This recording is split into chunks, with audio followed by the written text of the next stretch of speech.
오늘 저는 읽으신 본문의 말씀을 가지고 우리를 에발산에 세우시는 이유와 목적, 우리를 에발산에 세우시는 이유와 목적이 무엇인가에 대해서 함께 살펴보고자 합니다. 오늘 본문은 여호수아가 에발산에 한 제단을 쌓았다라는 기록으로 시작되고 있습니다. 본문 30절을 보면 그때의 여호수아가 이스라엘 하나님 여호와를 위하여 에발산에 한 제단을 쌓았으니, 하나님께서 여호수아를 비롯한 이스라엘 백성들로 하여금 에발이라 이름하는 산에 제단을 쌓게 하신 것에는 어떠한 의도하심이 있었습니다. 그리고 우리가 하나님의 그 의도하심을 파악하기 위해서는 본문에 기록된 에발이라 이름하는 그 산이 이스라엘 백성들에게 있어서 어떠한 의미를 주는 산인지 살펴보아야 하는 것입니다. 에발이라 이름하는 산이 위치한 지역은 세겜이라는 지역입니다. 그리고 세겜이라는 지역은 이스라엘 역사에 있어서 매우 중요한 의미를 가지는 그러한 지역으로 기억의 장소, 확약의 장소라는 뜻을 가진 그러한 장소입니다. 기억, 확약, 확약하니까 우리 유연히 태명이 생각이 나네요. 확답이요. 확답이. 확실한 응답을 주시라는 의미에서 확답이라는 태명을 붙였는데, 오늘 본문에 확약의 장소, 확실한 약속, 확실한 약속이 주어진 장소, 이러한 의미의 지역이 바로 세겜이라는 지역이라는 것입니다. 그렇다면 세겜이라는 이 지역은 이스라엘 백성들에게 있어서 어떠한 기억이 있는 장소였으며 어떠한 확약이 주어졌던 장소였는가? 당시 이스라엘 민족은 족장 시대를 이어오던 그러한 민족이었습니다. 더 나아가 이스라엘 민족의 대표적인 족장을 살펴보면 아브라함이라고 할 수 있을 것입니다. 그렇다면 아브라함 다음 가는 대표 족장은 누구라고 할 수 있을까? 이를 단순히 생각하면 아브라함의 아들 이삭이지 않을까?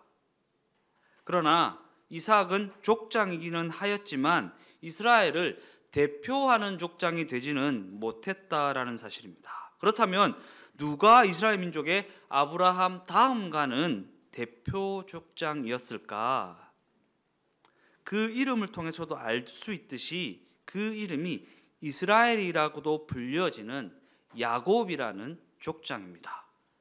그래서 성경은 많은 지면을 할애해서 아브라함과 야곱에 대한 기사를 기술하고 있는 것입니다. 이러한 관점에서 우리는 세겜이라는 지역을 살펴볼 때에 아브라함과 야곱이라는 이스라엘을 대표하는 족장, 이 두 인물을 우선적으로 떠올려 보아야 하는 것입니다. 왜냐하면 이 두 족장은 이스라엘의 대표적인 족장이면서 우리가 살펴보고 있는 이 세겜이라는 지역과 중요한 연결점이 있는 인물이기 때문입니다. 먼저 아브라함은 갈대아 우르라고 하는 죄악된 땅에서 살아가던 그러한 사람이었습니다. 그곳은 갈대아 우르라고 하는 그 땅은 메소포타미아 문명권 안에 있던 지역으로 이방 땅에 속한 지역이었습니다. 즉 하나님께서는 아브라함이라는 그 인생이 이방에 속한 죄악된 인생이었음에도 불구하고 그 인생에 개입해 주셔서 그 죄악된 땅을 떠나게 하시는 축복의 길로 인도해 주셨다라는 것입니다. 우리는 축복하면 뭔가 일이 잘 되고 높아지고 성공하고 부자가 되는 그러한 것을 떠올리게 되지만, 성경이 말하는 축복은 죄악된 길에서 떠나는 것을 의미합니다. 그러기에 아브라함은 이미 그 갈대아 우르를 떠남으로 말미암아 하나님의 축복이 시작된 그러한 인생이었다라는 것입니다. 그 인도하심에 아브라함은 모든 짐을 싸질머지고 길을 떠나게 됩니다. 그런데 그렇게 길을 떠난 아브라함이 하란이라는 땅에 이르러서 머뭇거리는 모습을 보였다라는 것입니다. 그가 머뭇거릴 만도 한 것은 하란이라는 그 땅은 강을 건너기 직전의 장소였기 때문입니다. 강을 건너기 직전. 그러게 그가 하란이라는 땅을 지나 그 강을 건넌다라고 하는 것은 자신의 고향 땅으로 되돌아가는 것을 포기하는 결단의 발걸음을 의미했다라는 것입니다. 그러한 이유에서 그는 거기서 그렇게 머뭇거리고 있었는데 하나님께서는 그곳에서 특단의 조치를 취하십니다. 길을 떠나라고 해서 길을 떠난 아브라함이 그 길에 멈춰서서 머뭇거리고 있으니까 하나님께서 그에게 특단의 조치를 내려주시는데 그 특단의 조치는 아브라함의 아버지 데라로 하여금 세상을 떠나게 하시는 것입니다. 그렇다면 아브라함의 아버지 데라가 세상을 떠났다고 하는 그 사건은 아브라함의 인생에 있어서 어떠한 의미를 주는 사건이었을까? 사실상 지금까지 아브라함의 인생은 아버지 데라가 주도하는 그러한 인생이었습니다. 그래서인지 데라라고 하는 이름에는 지연시키는 자라는 뜻이 내포되어 있었습니다. 즉 하나님께서는 지연시키는 자라는 뜻의 이름을 가진 아버지 데라를 하란에서 떠나기를 머뭇거리고 있는 아브라함으로부터 데려가셨다라는 것입니다. 그리고 아버지 데라를 데려가신 그 이후에 아브라함의 행로는 육신의 아버지 데라의 죽음으로 말미암아 그 육신의 아버지의 영향권에서 벗어나게 되었다라는 것입니다. 그리고 그로 말미암아 그는 하나님 아버지의 영향권 안으로 들어가게 되는 것입니다. 그냥 객관적으로 생각해 보면 육신의 아버지가 내 곁을 떠난다라는 것은 슬픈 일이고 힘든 일일 수 있습니다. 그러나 그렇게 육신의 아버지와의 이별을 고하는 그 슬픈 사건을 통해 그 인생이 하나님 아버지의 인도하심, 하나님 아버지의 영향권 안으로 들어가게 되는 축복의 삶이 되어질 수 있었다라는 것입니다. 그래서 예수 믿는 자들의 삶은 하나님의 인도하심을 받느냐 안 받느냐로 구분되는 것이지 그 인생이 잘 되느냐 못 되느냐로 구분되는 것이 아니다라는 것입니다. 우리 눈에는 좋아 보이는 그 일이 하나님의 편에서 보면 그 인도하심을 거부하는 것이 되어질 수 있고 우리의 편에서는 참 슬프고 안타까운 그 일이 하나님의 편에서는 그가 하나님의 자녀되는 하나님의 백성되는 하나님의 인도하심으로 들어오게 하는 그러한 축복된 일로 여겨질 수도 있다라는 것입니다. 그러한 관점에서 하나님께서는 하나님의 영향권 안으로 들어온 아브라함에게 당신의 언약을, 당신의 말씀을 다시 한번 갱신해 주십니다.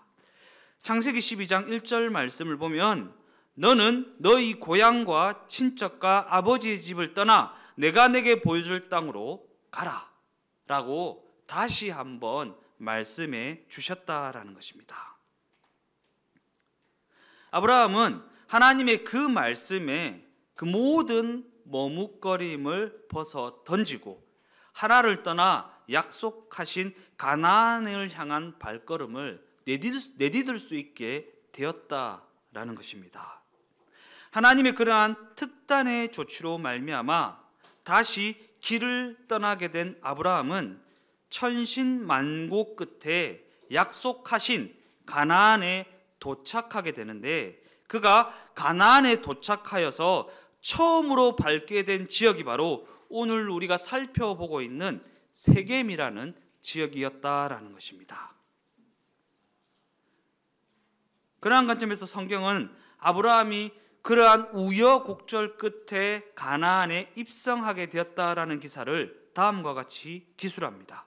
창세기 12장 5절 말씀을 보면 아브라함이 그의 아내 사레와 조카 롯과 하란에서 모은 모든 소유와 얻은 사람들을 이끌고 가나안 땅으로 가려고 떠나서 마침내 가나안 땅에 들어갔더라. 이러한 관점을 가지고 오늘 본문을 떠올려 보면 가나안에 들어간 이스라엘 백성들이 세겜에 속한 에발산에 제단을 쌓았다라고 하는 것은 하나님이 말씀하신 것은 하나님이 이루신다라는 사실을 선언하는 것이고, 하나님이 약속하신 것은 하나님이 친히 이루어 가신다라는 믿음의 고백을 하는 것입니다. 즉 이는 말씀을 하시는 분도 하나님이시고 특단의 조치를 통해 그 말씀을 이루어 가시는 분도 하나님 자신이라는 것을 고백하는 대목이라는 것입니다. 약속을 해 주시는 분도 하나님이시고 그 약속을 이루어 가시는 분도 하나님이시다. 약속은 아무나 할 수 있는 것이 아닙니다. 약속은 그 약속을 지킬 수 있는 힘과 능력이 있는 사람이 할 수 있는 것입니다. 약속을 지킬 수 없는 사람이 약속을 하면 거짓말쟁이가 됩니다. 왜? 그 약속을 지킬 수 없기 때문에. 그러기에 약속은 함부로 해서는 안 됩니다. 왜? 그 약속을 지킬 수 있다라는 것을 확신할 수 있을 그때에 하는 것이 바로 약속이라는 것입니다. 그러한 관점에서 하나님의 말씀은, 하나님의 약속은 그 약속을 지킬 만한 힘과 능력이 있는 하나님만이 하실 수 있다라는 것입니다.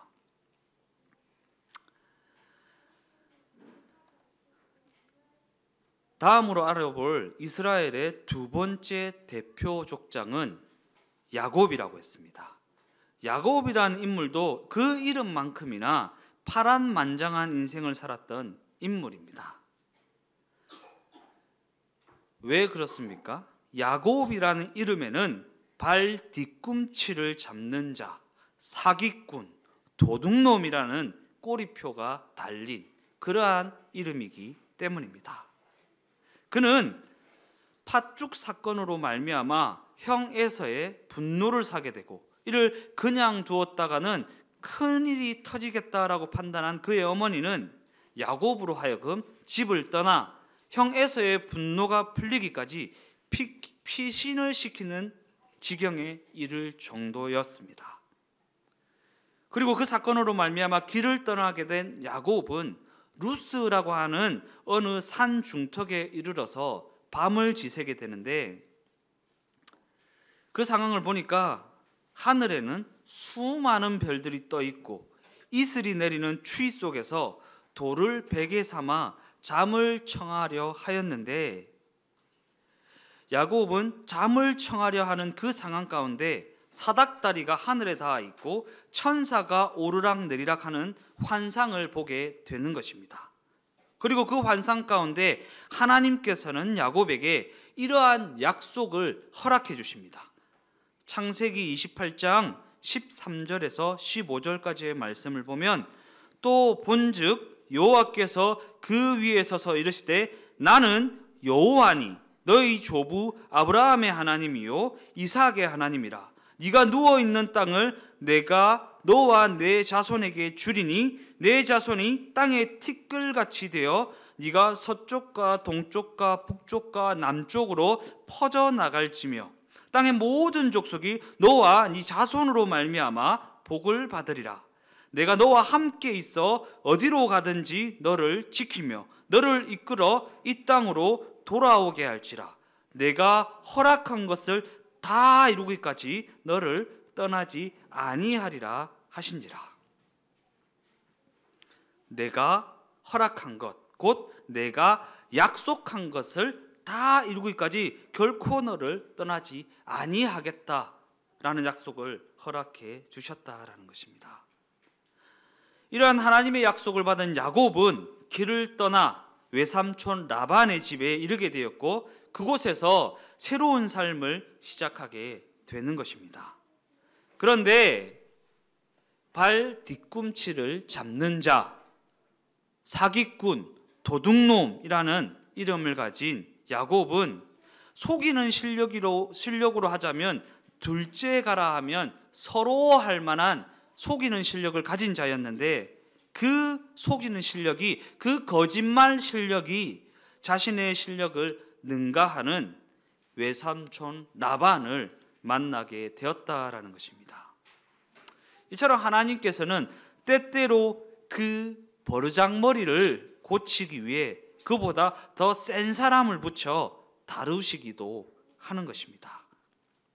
어찌되었든 야곱은 20년이라는 시간을 외삼촌 라반을 통해 그 연약함을, 그 부족함을 다룸받게 되었고 20년이라는 그 연단의 시간을 통과한 후에야 가나안으로 돌아오게 되는데, 그가 그렇게 다rum을 받고 가나안으로 돌아와서 처음으로 제단을 쌓은 곳이 바로 이 세겜이라는 지역이었다라는 것입니다. 이러한 역사적 사실은 우리 모두에게 너무나도 중요한 메시지를 주고 있습니다. 세겜이라 이름하는 그 지역은 적어도 이스라엘 족장들 사이에서는 하나님의 약속의 성취를 의미하는 것이고 하나님의 언약의 갱신을 의미하는 그러한 지역이었다라는 것입니다. 그래서 적어도 족장들은 세겜이라는 지역에서 제단을 쌓을 때에 하나님의 약속의 성취를 떠올리게 되어 있고 하나님의 언약의 갱신을 떠올리게 되었다라는 것입니다. 그러한 관점에서 하나님께서는 두 전쟁을 치른 이스라엘 백성들을 세겜이라는 지역에 속한 에발산에 세우십니다. 하나님께서 이 일을 통해 그들에게 말씀하고자 하신 부분은 어떠한 부분이었을까? 앞서 말씀드린 바와 같이 하나님의 말씀은, 하나님의 약속은 변함없이 신실하다. 그러기에 하나님의 약속, 곧 하나님의 말씀은 하나님이 친히 이루어 가신다라는 사실을 잊어서는 안 된다라는 말씀을 하고자 하셨던 것이 아닐까. 하나님이 위대하시고 능력이 많으시고 모든 것을 하실 수 있는 전지전능한 분이시잖아요. 그 하나님의 전지전능함의 혜택을 받으며 살아가는 비결이 여기에 숨겨져 있습니다. 하주나 하나님의 약속은 누가 이루신다고? 하나님의 약속은 하나님이 이루십니다. 하나님의 말씀은 하나님이 이루십니다. 그러기에 내가 하나님의 약속을 가지고 있고 하나님의 말씀의 다스림을 받고 있으면 그 약속과 그 말씀은 하나님이 하나님의 전능하심으로, 하나님의 위대하심으로 이루어 가신다라는 것입니다. 즉 우리가 하나님의 높고 위대하심의 혜택을 받으며 살아가려고 한다면 하나님의 말씀, 곧 하나님의 약속을 가지고 있어야 한다라는 것입니다. 그리고 여기서 우리가 또 한 가지 짚고 넘어가야 할 부분이 있는데 어떠한 부분이냐 하면 이스라엘 백성들이 선 그곳은 세겜에 속한 에발이라 이름하는 산이었다라는 부분입니다. 그렇다면 에발이라 이름하는 그 산은 이스라엘 백성들에게 어떠한 의미를 주는 산이었을까? 신명기 11장 29절 말씀을 보면 내 하나님 여호와께서 네가 가서 차지할 땅으로 너를 인도하여 들이실 때에 너는 그리심산에서 축복을 선언하고 에발산에서 저주를 선포하라. 이 말씀에서 하나님께서는 그 땅에 들어가게 되거든 그리심산에서는 축복을 선언하고 에발산에서는 저주를 선포하라라고 말씀하십니다. 그리고 지금 이스라엘 백성들이 서 있는 그 산은 축복을 선언하는 그리심산이 아니라 저주를 선포하라고 하신 에발산이었다라는 것입니다. 왜 축복을 선언하는 산이 아니라 저주를 선언하는 산에 서게 하셨을까? 여기에는 너무나도 중요한 영적인 메시지가 숨겨져 있습니다. 하나님께서는 세겜이라는 지역이 가진 그 의미를 통해서 그들을 그곳까지 인도하신 분이 바로 하나님 자신이었음을 확인시켜 주었습니다. 그러면서 그들은 에발이라 이름하는 산에 서게 하셨는데 그 산은 축복을 선언하는 산이 아니라 저주를 선포하는 산이었다라는 것입니다. 과연 하나님께서는 이를 통해 어떠한 메시지를 주고자 하신 것일까? 그 메시지는 이것입니다. 신실하신 하나님께서 그 약속을 지키시려고 이 백성을 택하시고 부르셔서 약속하신 가나안 땅에까지 인도하셨는데 이는 그들의 순종과 열심이라는 그들의 어떠함으로 말미암음이 아니라는 것입니다. 하나님께서 여기까지 그들을 인도하신 것은 그들이 인도해 줄만 해서 인도해 줄만 할 만큼 이쁘고 이쁜 짓을 해서가 아니라 하나님의 약속 때문이었다라는 메시지입니다. 애굽을 탈출하여서 가나안이라는 약속의 땅까지 들어오기까지 메마른 광야 땅에서 40년이라는 시간 동안이나 연단을 받으면서도 이스라엘 백성들은 계속해서 당장 멸하셔도 마땅하리만큼 추악한 죄악들만 저질러 왔습니다. 그러나 그럼에도 불구하고 하나님은 그들의 순종이나 그들의 열심이라는 그들의 어떠함 때문에 그들을 인도하신 것이 아니라 조상 때부터 약속하신 그 언약의 말씀 때문에 그들을 그렇게 인도해 주셨다라는 것입니다. 그러기에 우리의 삶은 우리의 어떠함이 좌지우지하는 것이 아닙니다. 이 세상 윤리는 착한 짓을 하면 상을 받고 나쁜 짓을 하면 벌을 받는다라고 가르칩니다. 물론 그렇다고 해서 나쁜 짓을 하라는 것은 아니지만 기독교 신앙은 우리의 어떠함보다 하나님의 말씀의 어떠함이 그 인생을 좌지우지하게 된다라는 것을 계속해서 강조하고 있다라는 것입니다. 그러기에 여기서 우리가 결코 놓쳐서는 안 되는 너무나 중요한 구원의 원리를 발견하게 되는데 우리의 구원은 나의 열심이나 나의 실력이라는 나의 어떠함으로 말미암아 주어지는 것이 아니라 하나님께서 우리에게 주신 그 언약과 그 말씀 곧 그 약속으로 말미암아 주어지게 된다라는 것입니다. 그래서 우리가 기독교 신앙을 정한 수 떠놓고 비나이다 하는 그러한 토속적인 신앙과 같은 모습으로 가져서는 안 된다라는 것이 여기에 있는 것입니다. 내가 비나이다 많이 빌어서 구원이 임하는 것이 아니라 하나님의 약속으로 말미암아 우리에게 구원이 임하게 되기 때문에 우리는 비나이다가 내 인생을 좌지우지하는 것이 아니라 하나님의 약속이, 하나님의 말씀이, 하나님의 언약이 우리의 인생을 좌지우지한다라는 것을 알고 그 약속을 가지고 그 약속에 내 삶을 맞추어 나가는 것에 집중해야 한다라는 것입니다.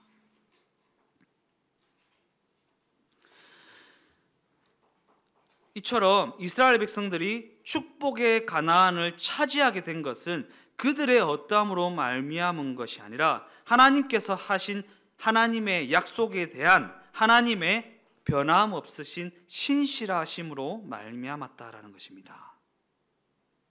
그러한 관점에서 우리 인류의 지난 수십 년, 아니 지난 수백 년의 삶을 거슬러 올라가서 우리가 하나님 앞에서 살아온 세월을 뒤돌아보면 하나님 앞에 죽어 마땅한 일밖에는 한 것이 없습니다. 그리고 이 사실이 바로 에발산이 우리에게 주는 의미이고, 하나님께서 에발산 앞에 이스라엘 백성들을 세우신 이유이고 목적이라는 것입니다. 여호수아 8장 31절 말씀입니다. 이는 여호와의 종 모세가 이스라엘 자손에게 명령한 것과 모세의 율법책에 기록된 대로 쇠 연장으로 다듬지 아니한 새 돌로 만든 제단이라. 무리가 여호와께 번제물과 화목제물을 그 위에 드렸다. 이는 내 노력으로, 내 실력으로 얻은 곡식으로 드리는 소제가 아니라 반드시 어린 양의 피로 드려야 하는 번제와 화목제물을 드리는 장면입니다. 더 나아가 그 번제와 화목제물을 드리는 그 제단은 쇠 연장으로 내가 다듬어서 만든 제단이 아니라 쇠 연장으로 다듬지 아니한 새 돌로 만든 제단에서 드려야 한다라는 말씀입니다. 성경은 철저히 나의 어떠함을 배제시킵니다. 나의 어떠함이 아니라 하나님의 어떠함에 집중하라고 말씀하고 있다라는 것입니다. 이와 같이 말씀하시는 그 이유와 근거는 무엇인가? 계속해서 말씀드리는 것이지만 우리에게 임한 구원의 근거가 나의 노력이라는 나의 어떠함에 있는 것이 아니라 그 제단에 바쳐진 어린 양의 피, 곧 예수께서 감당하신 십자가의 공로에 있는 것이기 때문입니다. 그러한 관점에서 교회란 무엇이며 우리가 교회에 속하여서 그곳에서 선포되는 하나님의 말씀을 들어야 하는 그 이유는 무엇인가? 교회는 우리 모두의 인생이 하나님의 자비와 하나님의 용서와 하나님의 긍휼이 아니면 결단코 살아갈 수 없는 추악하고 연약한 존재라는 사실을 인정하고 고백하는 자리라는 것입니다. 그런데 오늘날 이 교회라는 곳이 타락함으로 말미암아 그 말씀이 왜곡되어서 사람의 어떠함이 강조되고 사람의 실력을 높이는 일들이 만연해지게 되었다라는 사실입니다.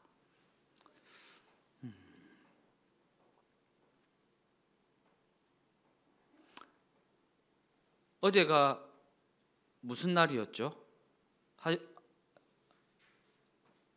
하준아, 어제가 무슨 날이었어? 크리스마스.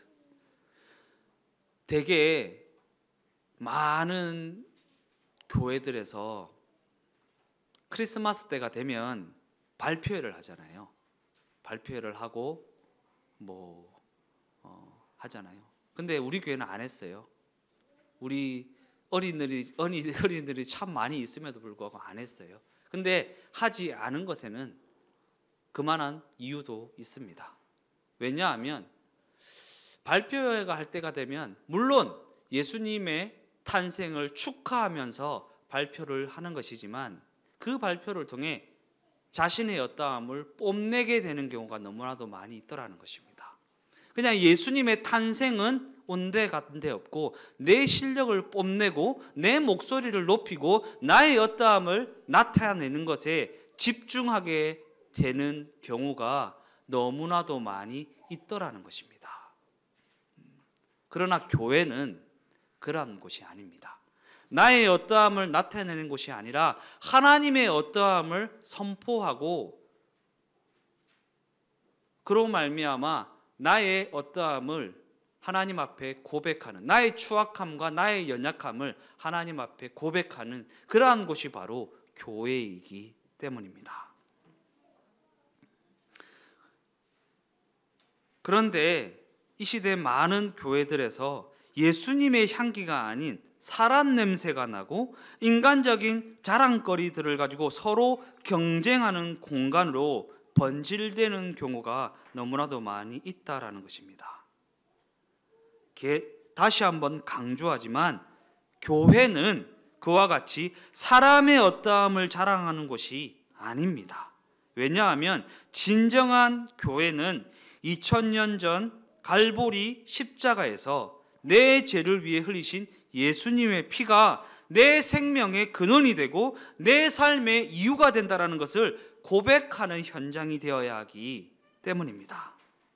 그리고 이것이 바로 오늘 본문에 기록된 에발산에서의 제사가 에발산에서 제단을 쌓게 하신 하나님의 명령이 우리에게 주는 메시지라는 것입니다.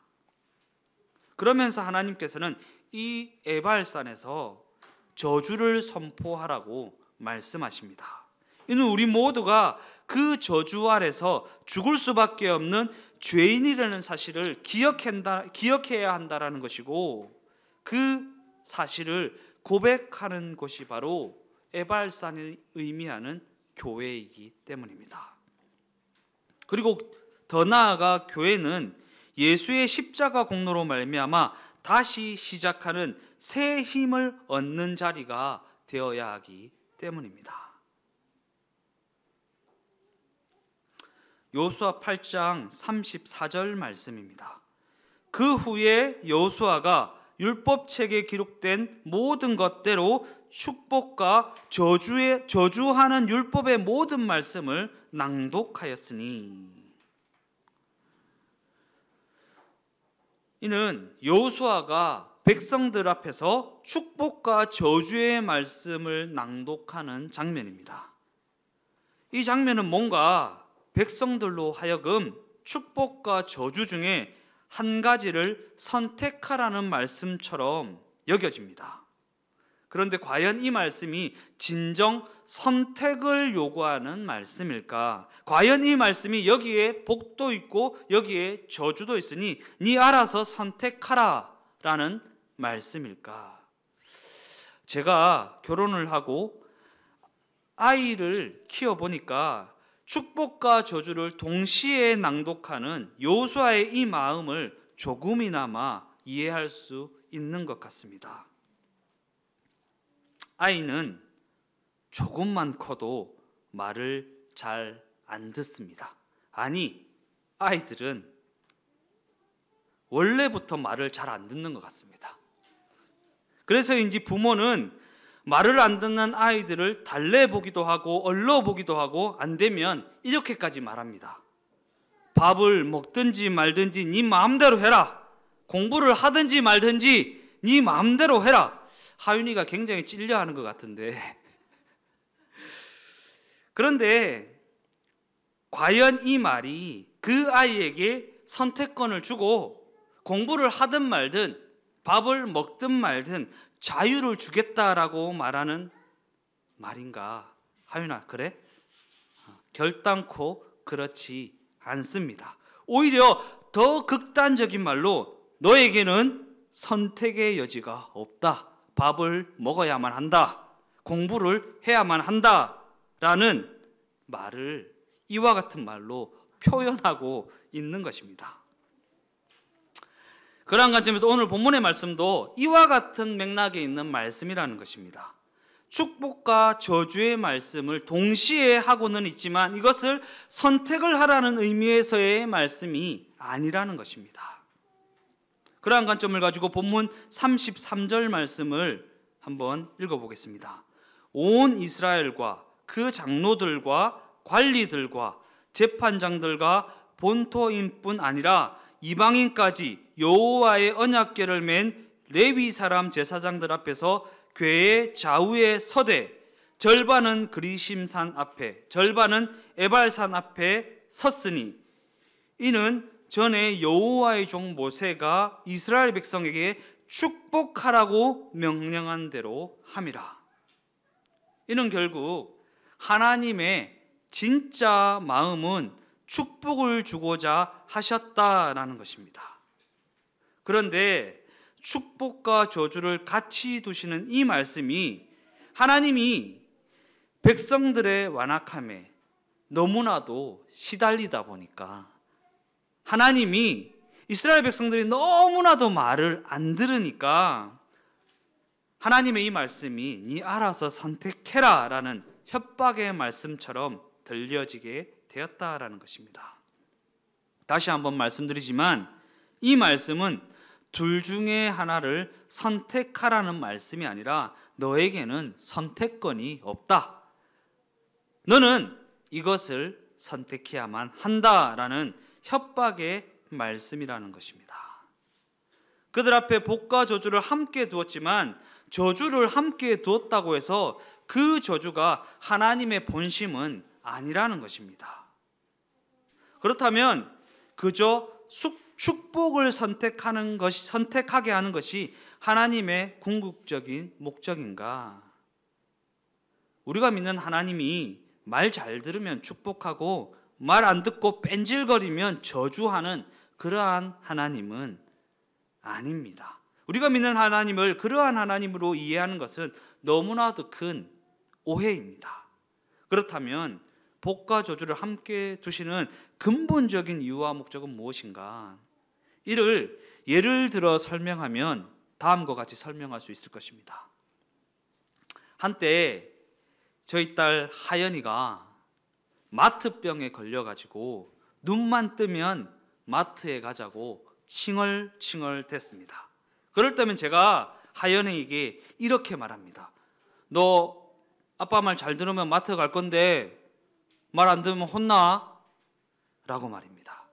그러면 딸아이는 밥도 잘 먹고 얌전하게 앉아서 통제에 잘 응합니다. 그러나 그렇다고 해서 저의 궁극적인 목적이 딸아이와 마트를 가는 것일까? 아니면 그저 그 아이를 혼내기 위함일까?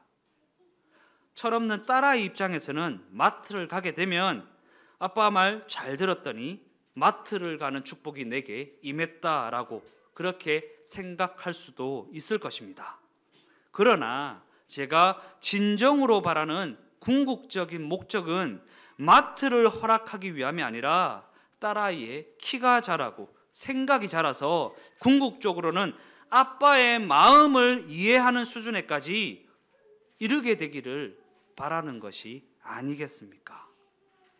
그러한 관점에서 신앙이 아직 어릴 때에는 그렇게 복과 저주를 함께 놓고 그러한 방법을 쓸 수밖에 없는 것입니다. 그러나 그렇다고 해서 끝까지 그렇게만 알다가 그렇게만 알다가 끝나면 예수를 믿는다는 것이 얼마나 허망한 것이 되어버리고 말겠습니까? 그러기에 저주도 하나님의 궁극적인 목적은 아니지만 아무리 축복이라 하더라도 그것이 하나님의 궁극적인 목적이 될 수는 없다라는 것입니다. 왜냐하면 하나님이 진정으로 관심을 가지시는 것은 다름 아닌 우리의 존재에 있기 때문입니다. 우리가 마트를 가고 혼이 나고 하는 것에 관심을 가지시는 것이 아니라 우리 자신, 우리 존재 스스로에게 관심을 가지고 계시다라는 것입니다.